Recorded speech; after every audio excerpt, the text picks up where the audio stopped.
Assalamualaikum warahmatullahi wabarakatuh.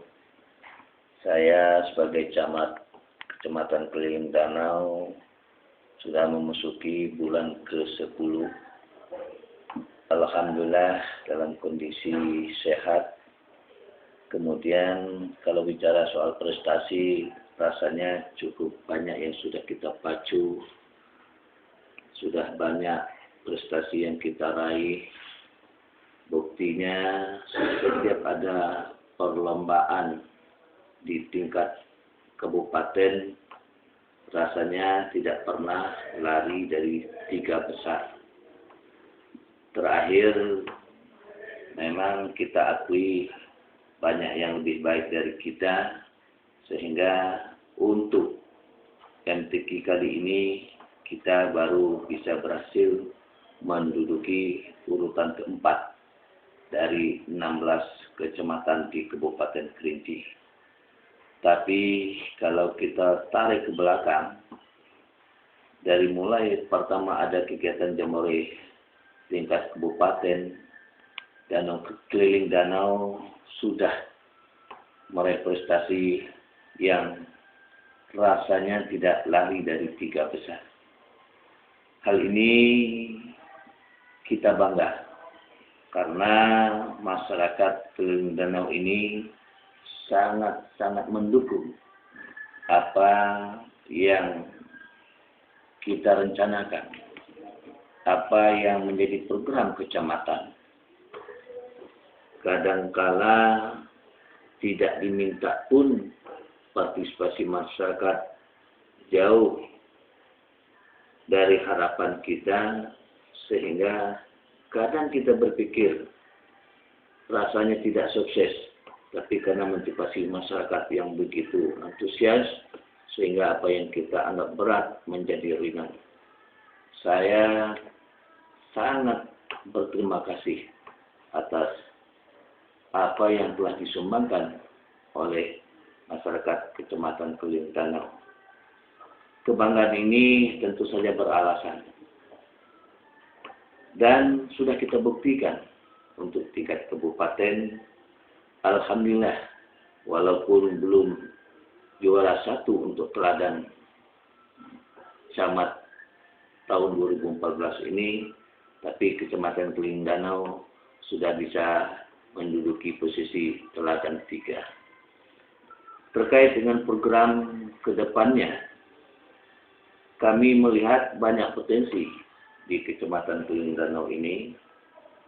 Kalau ada masyarakat Keliling Danau, baik itu perorangan maupun desa, yang mengatakan tidak makan, tidak punya tempat tinggal, rasanya terlalu ironis.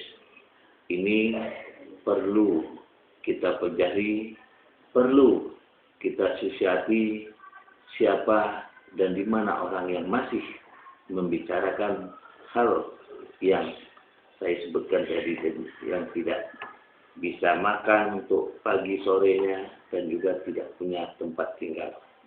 Kenapa? Karena pemerintah sudah banyak perhatian terhadap hal ini, termasuk bedah rumah. Tahun ini kita membantu masyarakat yang bisa misaki berupa al-sintan dalam bentuk penerimaannya kelompok, kemudian bedah rumah dengan jumlah 59 dengan verifikasi yang menurut saya sudah cukup baik dan benar. Saya berharap sukses untuk 2014 terkait dengan Samisaki. Terkait dengan ekonomi rakyat, rasanya ada 3 yang sangat perlu kita perhatikan dan kita dorong masyarakat untuk bisa sukses. Pertama, terkait adanya lahan perkebunan yang begitu luas terbentang di perbukitan luar dari area TNKS. Jadi, dorongan yang saya maksud, pertama, masyarakat petani perkebunan. Yang paling concern saya sekarang itu ingin meningkatkan sentra buah segar yang mana selama ini keliling danau cukup disegani untuk produksi buah di Kabupaten Kerinci ini.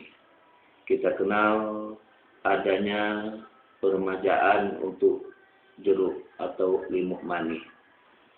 Kemudian juga ada pembudidayaan kebun manggis di Semerak. Apalagi yang sudah cukup dikenal selama ini, yaitu durian Pulau Tengah. Semua itu sudah berkembang secara alami dan sudah menjadi tren untuk keliling danau. Kalau sudah musim buah, orang pasti akan ingat keliling danau, khusus buah durian tadi. Tapi ada satu yang terlupakan kita, bahwa keliling danau juga memproduksi, atau saya bisa katakan produksi terbesar untuk buah segar, yaitu buah pisang. Yang mana saya memperhatikan hari ke hari produksi pisang ini semakin meningkat. Hal ini tentu saja ada perkembangan yang setiap waktu kita lihat, yang para pedagang, maksud kami para pedagang itu cukup ramai setiap harinya datang ke keliling danau untuk mencari buah segar dan untuk menjadi bahan jualan di pasar yang lebih besar. Seperti setiap hari yang saya maksud tadi, itu para pedagang mengambil pisang dengan berbagai jenis untuk dijual kembali di pasar Sungai Penuh, di pasar yang ada, pasar-pasar tradisional yang ada di Kabupaten Kerinci ini. Namun sentra ini kelihatannya belum terorganisir dengan baik. Untuk itu ke depan saya berpikir sudah waktunya kita akan panggil semua sentra-sentra yang begitu banyak tapi tidak terorganisir untuk kita adakan pertemuan.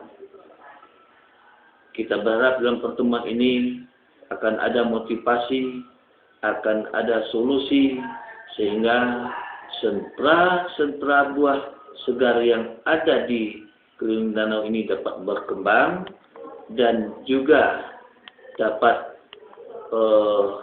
menjadi income bagi masyarakat yang tidak lagi sambil-sambilan, tapi menjadi income atau pendapatan yang bisa menjanjikan, bisa rutin, dan bisa menjadi maksud saya penghasilan ini tidak lagi menjadi hal yang maksud saya sambilan ya. Sambilan maksud saya ini tidak saja nanam buah itu di sudut-sudut kebun, di belakang rumah, tapi kita ingin perkembangan ke depannya masyarakat ini akan bertani, bertanam buah dengan cara profesional.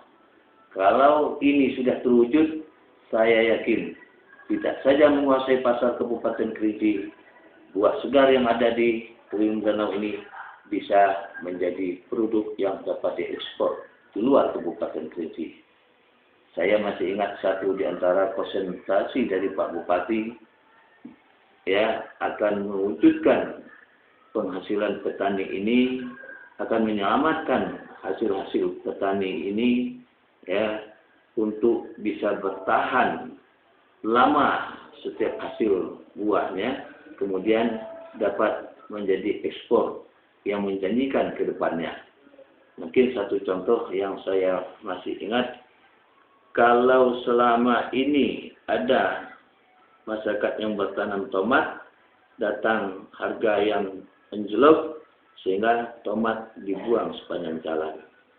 Tapi ada pencerahan dari Pak Bupati, apa salahnya nanti ke depan kita berpikir membuat kulkas raksasa umpamanya, atau pengiriman barang yang begitu terurus atau sistematis sehingga buah kita bisa saja bertahan lama dan dapat ekspor ke luar daerah. Ini kita sambut dan kita sesuaikan dengan kondisi kita. Hal lain, kita juga sedang lihat perkembangan di keliling danau terhadap kerambah-kerambah. Kalau dulu para nelayan sangat tradisional sekali, hanya bisa menangkap ikan pakai jaring, ya, kemudian menjala. Tapi sekarang mereka sudah membuat kerambah-kerambah yang lebih profesional dan sudah bisa kita katakan setiap kita butuh ikan ada, setiap kita butuh pasaran sudah menunggu dan tidak lagi diatur oleh pedagang yang dengan harga yang sangat merugikan para nelayan. Tapi sekarang nelayan sudah bisa berpenghasilan yang lebih baik karena lebih profesional, sehingga tidak ada lagi istilah ikan didapat secara kebetulan. Lari kita ke masalah pariwisata, kita menjadi sasaran pertama dari misi Bupati terhadap pengembangan pariwisata ini. Kita sudah mulai mengarah masyarakat untuk membangun bagi yang pinggir danau itu dalam bentuk pondok-pondok wisata. Pondok-pondok wisata yang kita maksud ini akan diisi oleh buah-buahan segar, ikan-ikan segar, sehingga para pengunjung wisata Danau Kerinci dapat menikmati pondok ini dengan menu khas buah segar keliling danau, ikan segar keliling danau. Mungkin juga nanti akan ada beras payo yang juga sekarang sedang dikembangkan ya oleh petani-petani ini. Terima kasih. Mungkin itu yang dapat kami sampaikan. Assalamualaikum warahmatullahi wabarakatuh.